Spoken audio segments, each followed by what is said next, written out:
Bonjour, Bonjour. bonjour à tous, bienvenue sur ce webinaire. On va attendre quelques minutes que tout le monde se connecte.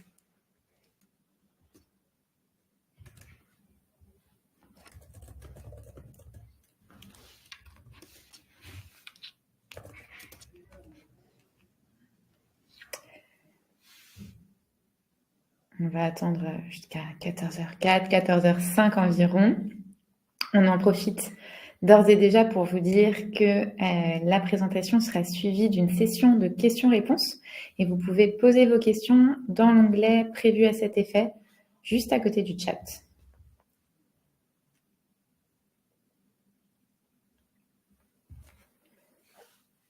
Bonjour, bonjour à ceux qui se connectent.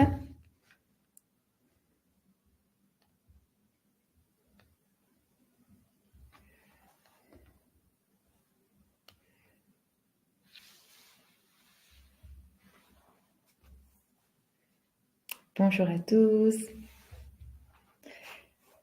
Bienvenue. Le nombre de participants augmente, mais on va attendre encore quelques minutes.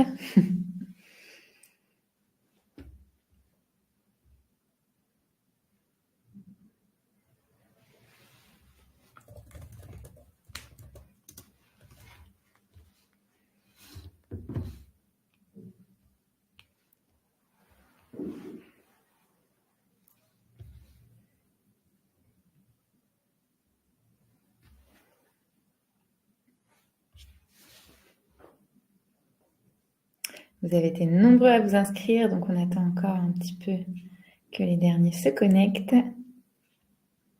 Bonjour aux nouveaux arrivants.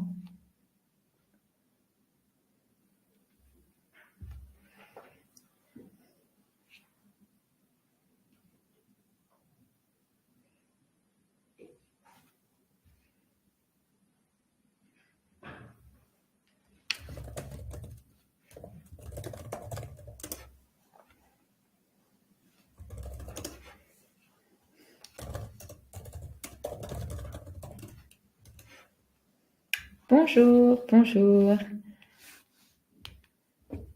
Les nouveaux participants continuent d'arriver. On attend encore juste 2-3 minutes maximum et on pourra commencer.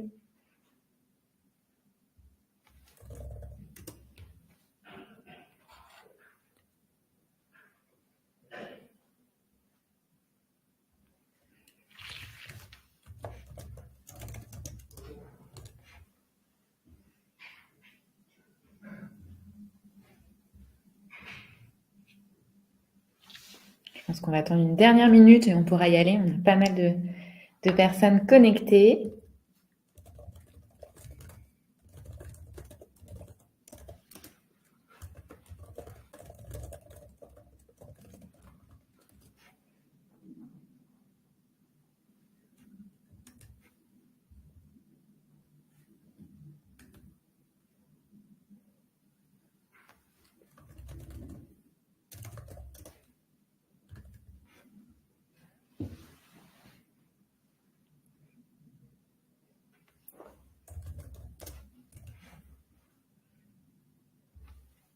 Je pense qu'on va pouvoir y aller. Qu'est-ce que tu en penses? Oui, allez, allons-y. Eh bien, bonjour à tous. On est ravis et on a vraiment un grand plaisir de vous accueillir aujourd'hui. Alors, on va parler de cession immobilière, mais surtout de projets immobiliers. On est vraiment heureuse de vous retrouver cette année et d'avoir reçu tout autant de réponses positives. Vous êtes plusieurs centaines à vous être inscrits aujourd'hui et on espère que vous trouverez les réponses aux questions qui vous animent. Donc, on va commencer une vente immobilière et j'ai envie de vous dire, surtout dans le cadre des ventes de biens appartenant à des personnes publiques, ne se résume pas à juste sa commercialisation, puis une signature quelque temps après chez le notaire. Évidemment, je caricature, mais vous le savez, vous avez tous et tous peut-être l'expérience des ventes de biens immobiliers. Votre particularité, c'est qu'aucun bien ne se ressemble et aucun acquéreur ne se ressemble. Et on le sait, vous avez de bons nombres d'enjeux juridiques, politiques, économiques quand vous souhaitez vendre un bien. L'année dernière, on s'est concentré sur la valorisation du bien pour ceux qui étaient présents lors de de nos 3 webinaires. Vous le savez, il existe un lien entre la valorisation et la vente du bien immobilier. Dans ce nouveau cycle, cette année, on va tout simplement revenir aux bases et évoquer ensemble la vente immobilière de sa préparation à la signature de l'acte. Donc, l'idée ici, c'est de bien comprendre comment vendre sereinement en optimisant à la fois prix et délai. Donc, on va vous présenter le parcours chronologique d'une vente immobilière en l'illustrant d'exemples concrets, de bonnes pratiques qui vont, nous l'espérons en tout cas, vous aider à vendre dans les meilleures conditions possibles, et ce, quels que soient les défis posés par le bien, par le marché, par l'environnement, par le contexte général finalement. Donc, tout d'abord, les petites présentations. Donc, si vous avez suivi les webinaires de l'année dernière, vous me connaissez déjà. Je suis Héloïse, je suis directrice de projet immobilier public et j'accompagne les entités publiques dans la cession de leur patrimoine immobilier. Et cette année, je suis accompagnée de Cécile.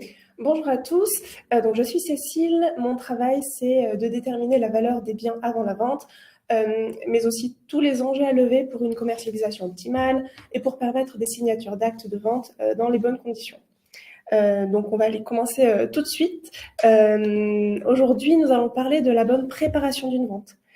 À l'origine, il y a la décision de vendre. Pourquoi voulez-vous vendre ce bien? Que vendre exactement? Nous voulons souligner pour chaque point de la préparation les divers enjeux qui se posent, politiques, juridiques, économiques, etc. Voici donc les axes qui structurent la présentation d'aujourd'hui. Tout d'abord, déterminer la contenance précise de sa vente. On va voir que c'est vraiment un point clé. Ensuite, la bonne compréhension du bien immobilier et de tout son environnement.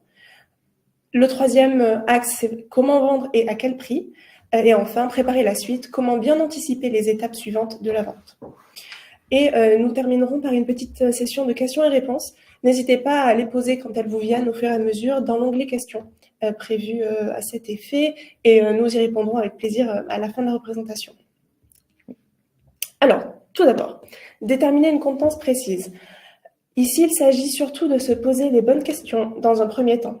Que veut-on vendre? Que peut-on vendre? Que faire avec votre parcelle?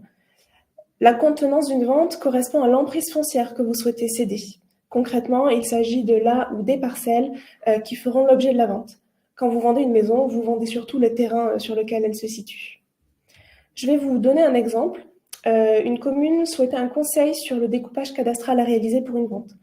L'enjeu était ici de bien répartir les accès et surtout les places de stationnement entre la partie qui serait concernée par la vente et la partie qui resterait propriété du vendeur. Nous avons donc travaillé ensemble en tenant compte des réglementations du PLU relatives aux obligations de création de places, mais aussi au nombre de stationnements idéal pour l'acquéreur pour un tel projet. Et nous avons étudié les différents scénarios possibles avant de trancher. Quel était le sujet ici? Donc, plus concrètement, on avait un immeuble, un bâtiment détaché d'une grande parcelle d'une école. Aujourd'hui, le parking en extérieur est commun à la fois à l'école et à l'immeuble d'habitation qui sera vendu. Il fallait allouer suffisamment de places de parking à l'immeuble qui serait vendu, tout en garantissant du stationnement pour les usagers de l'école. On avait donc plusieurs options de découpage qui étaient possibles, chacune ayant ses avantages et inconvénients, à la fois pour le futur propriétaire et pour la commune. On aurait pu laisser à l'école la totalité des stationnements et l'accès au parking, mais cela aurait impacté négativement la vente de l'immeuble et à l'inverse, laisser l'intégralité du parking dans la vente aurait eu pour conséquence la création de servitudes de passage, servitudes de stationnement au bénéfice du personnel de l'école, supportées en totalité par l'acquéreur de l'immeuble. Ou alors, on aurait pu aussi empêcher totalement l'accès au parking à l'école, mais ce n'était pas du tout envisageable ici. Donc, la solution qu'on leur a proposée, comme vous pouvez le voir sur les images qu'on vous présente, c'est un partage du parking existant. 6 places à allouer à l'école et 6 places sur la parcelle qui sera découpée et mise en vente. Nous proposons donc un découpage vraiment au milieu du parking. Pourquoi? Ça permet une répartition équitable du nombre de places et des servitudes de passage, et ça laisse toujours la possibilité d'aménager quelques places supplémentaires sur la parcelle à la vente. La commune a donc pu faire intervenir un géomètre et se décider sur la contenance de la parcelle à la vente. Une autre situation que l'on retrouve souvent à ce stade, c'est le choix entre une vente en un seul bloc ou en plusieurs lots. Vous avez peut-être dans votre patrimoine des immeubles différents sur une même parcelle, ou bien plusieurs terrains à vendre, ou encore plusieurs appartements dans un même immeuble qui vous amènent à vous poser cette question. Alors ici, on n'a pas de solution universelle et idéale puisque chaque cas est différent et toutes les problématiques donc de praticité, de réglementation, de bon voisinage, de réalité économique doivent être pesées pour prendre la bonne décision. Et donc, la compréhension de votre bien, et on en parlera un peu plus tard dans cette présentation, est essentielle. Je vais vous donner un exemple concret pour illustrer mes propos. C'était lors de l'étude d'un ancien centre de vacances en bord de mer qui était composé de 3 parties. Une jolie maison, donc on était en bord de mer, assez indépendante. On avait 3 bâtiments de centre de vacances assez imposants et une parcelle constructible. Donc ici, l'enjeu est de savoir comment bien vendre ce bien finalement. Est-ce qu'on veut tout vendre pour éviter de devoir individualiser les lots ou est-ce qu'on veut vendre en lot justement pour optimiser les recettes? Et c'est là que l'étude Accor Astor peut vous aider puisque nous, on étudie tous les scénarios et on vous propose la meilleure solution pour vous.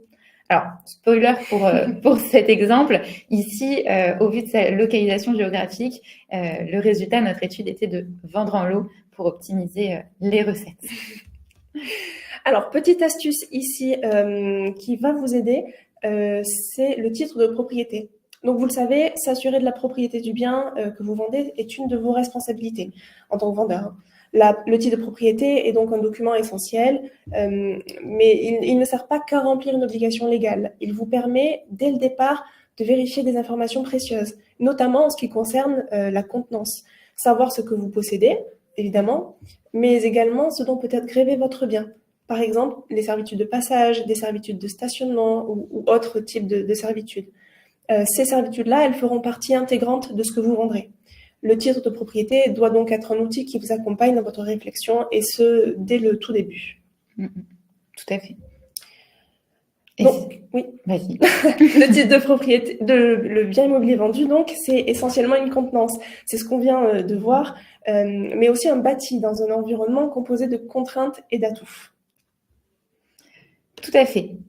Et donc, juste avant de parler de la bonne compréhension du bien, il arrive parfois également qu'en tant que quantité publique, vous souhaitiez assortir la vente d'un cahier des charges, même si ce n'est pas du tout obligatoire, bien sûr.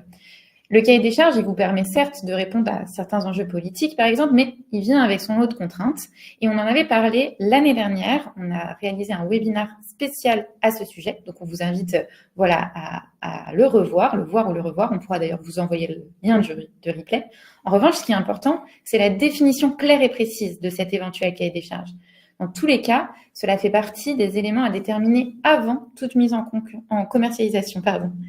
En effet, il faut s'assurer que le cahier des charges il soit cohérent avec le bien, avec son environnement et toutes les réglementations qui s'y appliquent. Donc, à la lumière de tout ce qu'on vient de se dire, on voit qu'il est nécessaire de bien comprendre son bien et également son environnement. Le plus important, finalement, c'est d'avoir un regard critique sur son bien et sur le contexte donc, géographique, réglementaire et économique dans lequel il s'inscrit. Cette compréhension du bien et du contexte, c'est vraiment la clé pour tout le reste et ça va être nécessaire pour réussir votre projet de vente. En faisant dialoguer finalement tous ces enjeux entre eux, mais aussi la réalité du marché et du bien, vous pourrez avancer de manière beaucoup plus sereine. Absolument, c'est très vrai sur les biens dits atypiques. Je vais vous donner un exemple. Nous avons étudié un centre de vacances dans les Hautes-Alpes. C'est un immense domaine dans la montagne, assez difficile d'accès, avec plusieurs corps de bâtiments. Il comprend à la fois des parcelles forestières en zone non constructible, un des sites qui est en zone autorisant la rénovation, qui est protégé et pour lequel seule une activité touristique est acceptée, et des bâtis qui sont dans une zone à vocation de tourisme ou d'activité sportive à but social. Un joyeux mélange. Donc plusieurs enjeux ici.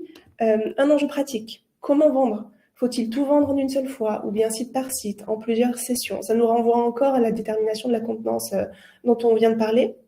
Le deuxième enjeu, c'est comment trouver des acquéreurs qui pourront trouver une rentabilité avec toutes ces contraintes d'urbanisme. Le troisième enjeu est un peu plus politique et il est aussi vraiment ancré dans le territoire local. La commune n'est pas propriétaire du bien et s'inquiète de l'avenir du site parce qu'il a une importance historique et même émotionnelle pour ses habitants. Comment rassurer la collectivité qui n'est pas partie à l'acte ? Quatrième enjeu, certaines parcelles relèvent du régime forestier. L'ONF est intéressé pour faire l'acquisition de certaines de ces parcelles boisées. Il y a une procédure particulière à envisager pour distraire les parcelles du domaine forestier. Et le cinquième enjeu, c'est la multiplicité des bâtis. Ça implique d'avoir de la documentation très précise et assez nombreuse pour chacun des bâtis. Le système de chauffage, quid de l'isolation, la répartition des espaces, l'état des biens hétérogènes ou pas. Voilà, donc tous ces points-là doivent être anticipés, pris en compte le plus tôt possible avant la commercialisation pour vraiment lever toute ambiguïté. Et les sujets qui émergent plus tardivement, par exemple lorsque le bien est déjà en vente, ça peut arriver, doivent trouver une réponse rapide. On parlera de ces cas de figure, comment vous adapter face à l'imprévu à des stades déjà plus avancés de la vente lors des 2 prochains épisodes. Ici, finalement, un travail d'étude approfondi, accompagné d'un gros travail de communication et d'échange avec toutes les parties, ont permis de commercialiser le bien et d'atteindre un prix enchéri plus que satisfaisant. Et des projets de très belle qualité d'ailleurs. On a été ravis de cette vente. Cette compréhension du bien, on l'a vu, elle est hyper importante pour les biens complexes, mais pas seulement. C'est aussi très important pour les biens qu'on peut appeler classiques. En effet, ça vous fera gagner du temps de faire tout ce travail d'anticipation.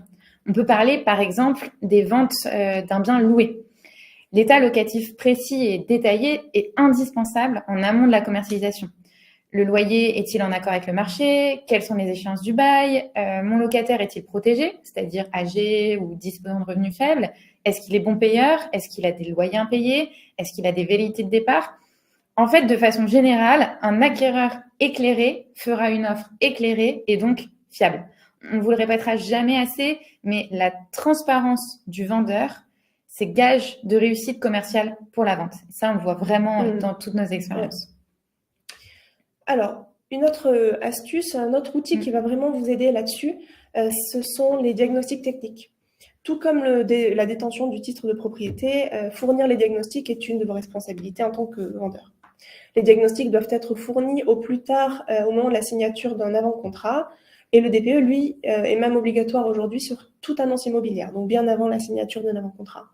Ça, c'est le côté légal. Les diagnostics, en réalité, ils ont une utilité bien plus grande. Chez Agorastore, d'ailleurs, nous vous les demandons pour la mise en ligne du bien. Les acquéreurs doivent prendre en compte l'état du bien pour formuler leur offre financière. Mais pour vous, même avant cette phase de commercialisation, ils sont une vraie bonne source d'information. N'hésitez pas, en cas de doute, à dépasser le simple cadre réglementaire. Par exemple, nous vous invitons à demander des certificats de surface quand vous avez des informations contradictoires ou le moindre doute, et quand il y a un enjeu stratégique sur le bien. D'ailleurs, la responsabilité du vendeur peut légalement être engagée en cas de différence supérieure à 5% par rapport à la surface indiquée sur l'annonce. Et également, n'hésitez pas à fournir des devis en amont de la commercialisation, par exemple en cas de rapport assainissement non conforme. Ce qui peut arriver assez régulièrement. On a l'habitude chez Agorastore et d'ailleurs, on vous accompagne déjà dans cette phase de préparation et de compréhension qui peut paraître parfois longue et fastidieuse. Mais nous, pour cela, on va se mettre dans votre peau, on va aussi se mettre dans la peau de l'acquéreur et à force d'échanges avec les notaires, de retours d'expérience sur toutes nos ventes, on va vous aider à vous poser les bonnes questions et on vous soutient aussi dans votre recherche de réponses. Donc, n'hésitez pas à nous solliciter dès le début de votre réflexion finalement. Troisième étape pour préparer sa vente. Comment vendre et à quel prix? Je pense que c'est une des parties qui vous intéresse le plus. Ici, l'enjeu économique, il est très clair. Il faut vendre au meilleur prix possible. Vous avez plusieurs options. Vous pouvez choisir, par exemple, un mode de commercialisation qui permet de valoriser au maximum le prix de sortie, tout en garantissant au maximum ce qu'on appelle la certitude transactionnelle. Alors, des agences locales peuvent être bien ancrées sur le territoire, commercialisées en direct à une base d'acheteurs à proximité. En revanche, les prix obtenus ne seront pas forcément les plus hauts. Une vente en direct, sans intermédiaire ou des appels à manifestation d'intérêt vous permettent un droit de regard sur les projets des acquéreurs, mais n'optimisent pas forcément le prix de sortie non plus. Une adjudication judiciaire, donc ça c'est les enchères classiques, n'est que financière. Le plus offrant remporte le bien. Mais cette méthode n'est pas toujours adaptée en fonction des souhaits que vous aurez. Une mise en concurrence via courtage d'enchères facilite la montée des offres tout en gardant les avantages de la vente de gré à gré. Bon, nous, on prêche pour notre paroisse, évidemment. Nous, on pense que c'est la meilleure solution. Bah oui, effectivement, il existe plusieurs manières de vendre et d'ailleurs, selon la méthode que vous choisirez, le prix d'appel ne sera pas le même. De façon générale, toute mise en concurrence appelle à un prix de départ plus faible que la valeur estimée du bien. Pour toutes les personnes qui travaillent avec nous, vous avez l'habitude de ce discours, mais c'est vraiment ce qui permet de susciter l'intérêt et de générer une augmentation dynamique des offres. Et donc, finalement, d'atteindre le vrai prix de marché. On voit et on a bien conscience que la détermination d'un prix de départ touche vraiment plusieurs enjeux. L'enjeu économique, donc vous voulez trouver le prix d'appel qui permettra d'atteindre le meilleur prix possible, c'est ce dont Héloïse vient de parler. D'un point de vue politique, votre mise à prix sera visible, comme un éventuel cahier des charges ou comme le choix de votre mode de commercialisation, ce sera visible. Et d'un point de vue juridique, le prix de vente doit souvent être justifié. Donc, en fait, c'est vraiment l'aboutissement du raisonnement sur tous les sujets précédents qui va vous aider à déterminer le bon prix de départ. Tout à fait. Et donc, on parle de prix, donc forcément, on va parler aussi de l'avis des domaines. Alors, on va revenir aujourd'hui sur ce sujet de manière assez rapide. On sait que c'est un sujet pour beaucoup d'entre vous. Vous le savez, l'avis des domaines, il est obligatoire pour les cessions des collectivités locales de plus de 2000 habitants et pour les ventes de l'État. Pour les collectivités locales, avoir un avis des domaines, c'est obligatoire pour vendre. Et la première chose à noter, c'est par contre que vous n'avez pas besoin d'avoir reçu cet avis des domaines pour mettre en vente le bien. En fait, vous en avez besoin plus tard, donc pour délibérer, bien sûr, chez le notaire ensuite. Concrètement, vous avez besoin de l'avis des domaines pour valider une vente quand un acquéreur aura été trouvé, qu'une offre sera sur le point d'être acceptée. Pourquoi on parle de ça? Car c'est une question qui nous revient souvent de votre part, c'est finalement quand lancer la demande d'avis des domaines lors de la préparation de sa vente. Alors, si le dossier est prêt et que la demande peut être envoyée, alors allez-y, voilà, vous pouvez faire partir la demande auprès des domaines. Et d'ailleurs, les documents complémentaires que l'on vous fournit peuvent être annexés à la saisie. Sinon, cela peut attendre. En tout cas, cette question de l'avis des domaines, elle revient souvent et on l'abordera de manière plus détaillée également dans le webinaire numéro 3, quand on s'intéressera notamment à la partie post-acceptation d'une offre d'achat. On arrive donc à notre dernière partie, oui. Poser des jalons pour la suite, préparer la suite. Ce qu'il faut retenir ici, c'est que dès la préparation de la vente, dès même la décision de vendre, en fait, vous préparez déjà la commercialisation. Vous anticipez déjà sur le choix d'un acquéreur, vous préparez déjà la signature chez le notaire. Toujours donc dans cette recherche d'efficacité et de fluidité, quelles sont les bonnes pratiques pour cheminer sereinement vers une vente réussie? Donc en plus des sujets mentionnés pendant tout ce webinaire, il y a tout un ensemble de bonnes pratiques à adopter, notamment faire un rétro-planning et l'ajuster au fur et à mesure. Donc ça, c'est une pratique qui porte ses fruits. Travailler en mode gestion de projet, donc ça signifie faire vraiment la demande de pièces et la réception de pièces de manière assez dynamique, faire des relances régulières, etc. Je pense notamment au diagnostic. Certains documents sont obligatoires pour mettre en ligne, d'autres peuvent être demandés en temps masqué pour gagner du temps. Communiquer régulièrement avec les parties impliquées aussi, donc les services d'urbanisme, très important, les notaires, tous les mandataires, les diagnostiqueurs, si besoin également. Géomètres, ouais. C'est vraiment garder le contact régulier et ne pas hésiter à anticiper toutes ces demandes-là. Ça vous sera toujours utile. Donc, qui sont vos alliés là-dessus? Déjà, les notaires. Dès le début, ils peuvent vous accompagner. Voilà, vous n'êtes pas obligé de les contacter. Une fois que vous avez contacté un acquéreur ou dès que vous avez délibéré, vous pouvez vraiment prendre attache avec eux très tôt. Ils vont vous aider, ils vont faire des recherches de titres pour vous assurer de pouvoir mettre en vente. Ils peuvent vous conseiller, vous accompagner sur la rédaction de clauses particulières, notamment s'il y a un cahier des charges. Ils vont vous conseiller même sur des questions juridiques que vous pourrez avoir. Voilà. Donc, on avait présenté d'ailleurs un webinaire, Héloïse le disait tout à l'heure, sur les cahiers des charges. Encore une fois, n'hésitez pas à nous demander le lien si vous souhaitez revoir cet épisode. Et d'autres personnes qui peuvent être vos alliés, ce sont également vos mandataires, bien sûr. Alors, Agorastart, si vous le choisissez, mais ça peut être d'autres mandataires qui peuvent s'adapter à votre calendrier. En effet, on peut programmer le calendrier de la vente en fonction de vos agendas de délibération, par exemple. Et puis, on vous accompagne, bien sûr, dans l'étude des scénarios pour la vente de votre bien, ça on en a parlé, mais aussi, a posteriori, dans le choix des offres, en tenant compte du bien, de vos volontés, de vos priorités, des conditions suspensives, etc., etc. Autre élément aussi sur lequel on peut vous aider, c'est de vous mettre à disposition des documents types, tels que des exemples de délibération, de propositions de rédaction d'actes, etc. Finalement, c'est tout ce travail préliminaire qui peut tout à fait être fait de manière coopérative et en temps masqué, et ça va vous permettre en fait de lancer une commercialisation de façon harmonieuse et de mettre toutes les chances de votre côté. Donc c'est très important. Voilà, c'est déjà la fin de cette présentation. On vous retrouvera plus tard dans l'année pour évoquer les points importants de toutes les grandes étapes suivantes de la vente. Mais aujourd'hui et avant cela, voici un rappel des points abordés aujourd'hui qu'il faut garder en tête. Le premier, c'est l'importance de déterminer la bonne contenance de ce que vous souhaitez vendre. On l'a vu, c'est essentiel. Le deuxième, c'est avoir une fine compréhension de votre bien immobilier. Ensuite, c'est choisir sa méthode de vente pour optimiser le prix final.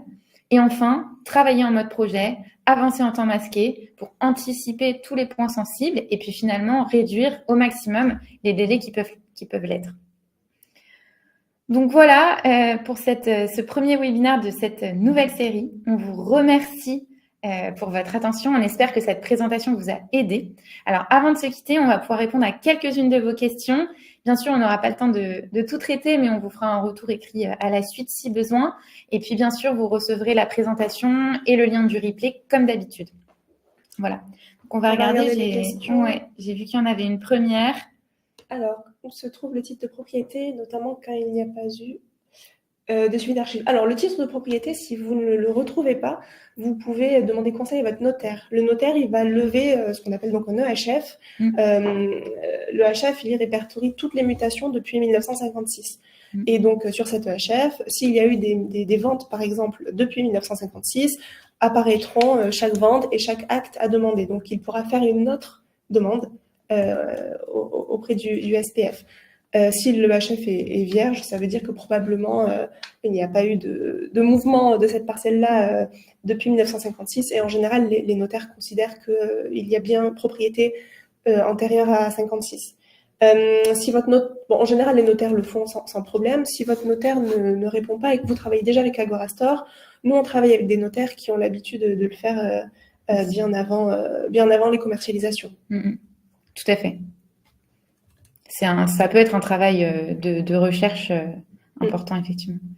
Sommes-nous obligés de réaliser le diagnostic assainissement? Grande question. Alors, ça dépend. Il y a deux cas, les assainissements individuels et les assainissements collectifs. Dans le cas de l'individuel, donc qui concerne les fosses septiques ou les mini-stations d'épuration, c'est obligatoire dans tous les cas. Donc, sur de l'habitation, et de l'hébergement. Oui, tout à fait, exactement. Merci pour la précision. Et sur le collectif, en fait, ça dépend de la commune ou de l'agglomération d'ailleurs, qui se réserve le droit d'imposer ou non ce contrôle assainissement pour la Là, vous pouvez prendre connaissance du règlement d'assainissement collectif que vous pouvez trouver en ligne en général. Alors, ces règles peuvent changer assez rapidement, peuvent changer régulièrement. En cas de doute, vous pouvez passer un coup de téléphone ou écrire un mail directement au service concerné. Et là, vous allez avoir une réponse. Voilà. Et ça, dans le collectif, c'est vraiment la réglementation qui prime, et ce, quel que soit le type de bien. Troisième question, peut-on vendre en dessous ou en deçà de l'estimation des domaines? Alors, ça dépend également. Si vous êtes une collectivité territoriale, oui, c'est possible. L'avis des domaines étant consultatif, vous allez en fait, lors de votre délibération, argumenter en fait sur votre choix de l'acquéreur. Pour ça, par exemple, lors d'une mise en concurrence aux enchères, nous, on vous fournit toute la documentation et tous les éléments pour pouvoir justifier de cette vente. Voilà. Ça dépend aussi tout à fait de qui est le vendeur finalement. J'aurais une question sur le rétroplanning du coup, qui est assez intéressante. Alors, nous, on va vous proposer un rétroplanning qui dépendra à la fois de votre bien, mais aussi de qui vous êtes en tant que vendeur. C'est-à-dire que si vous avez besoin de délibérer, quelle est votre date de délibération, combien de temps en avance de la délibération vous avez besoin des offres, etc. Ce qu'il faut retenir, ça va répondre en partie à votre question, c'est que plus un bien est liquide, plus le temps de commercialisation pourra être court. Alors, on a quand même un minimum, hein, mais et plus le bien est atypique et un peu complexe, on va commercialiser un petit peu plus longtemps, le temps d'avoir suffisamment de visiteurs, de visites, que les acquéreurs reviennent pour faire prendre des mesures, etc., se projeter. Tout à fait. Et puis finalement, ça dépend vraiment de chaque bien. Ouais. Donc, si vous pensez à un bien en particulier, vous pouvez aussi nous écrire pour nous présenter un peu le sujet. Tout à fait. Je pense que le temps passe. Peut-être qu'on peut regarder une dernière question, notamment sur les régimes de TVA appliqués. Oui, c'est un vrai sujet. Donc, je vais lire la question. Les régimes de TVA appliqués peuvent être différents en fonction de la nature des terrains vendus. Tout à fait. Un webinaire éclairant sur ce sujet serait bien utile. Eh bien, on prend note parce que c'est vrai que c'est un sujet sur lequel on a l'habitude de travailler, qui peut être effectivement un petit peu prise de tête. Donc, c'est une très bonne idée pour un prochain webinaire. Donc, on note la question et on reviendra vers vous avec ces éléments. Peut-être une toute dernière question. Je vois une question intéressante sur les terrains à bâtir au sein d'un nouveau lotissement. Oui. Ça reste des biens normaux. Pour les nouveaux lotissements, on va s'intéresser beaucoup à tout ce qui est cahier des charges et réglementation, enfin règlement du lotissement, de la ACL, etc. pour vraiment comprendre un petit peu vraiment l'environnement. Et c'est pareil, les acquéreurs, de toute manière, ils auront besoin de savoir dans quel contexte ils achètent un terrain. Au même titre que, par exemple, un appartement en copropriété où on va bien sûr se renseigner sur tous les éléments indispensables de la copropriété en donnant les informations sur son règlement, les derniers PV d'AG, etc., etc. Je vois qu'il est déjà 32 passés, donc on va devoir malheureusement s'arrêter là. On a été ravis, en tout cas, avec Cécile, de vous faire cette présentation et de pouvoir échanger avec vous. Merci vraiment à tous pour votre attention. Et puis surtout, on vous retrouve à la rentrée pour l'épisode numéro 2 sur le sujet de la commercialisation. On vous donnera bien sûr les informations plus précises sur la date du rendez-vous. En tout cas, on a hâte de vous retrouver. On vous souhaite une très bonne journée, un très bel été à venir et surtout, n'hésitez pas à revenir vers nous si besoin, si vous avez des questions. Merci. Merci beaucoup. Au revoir.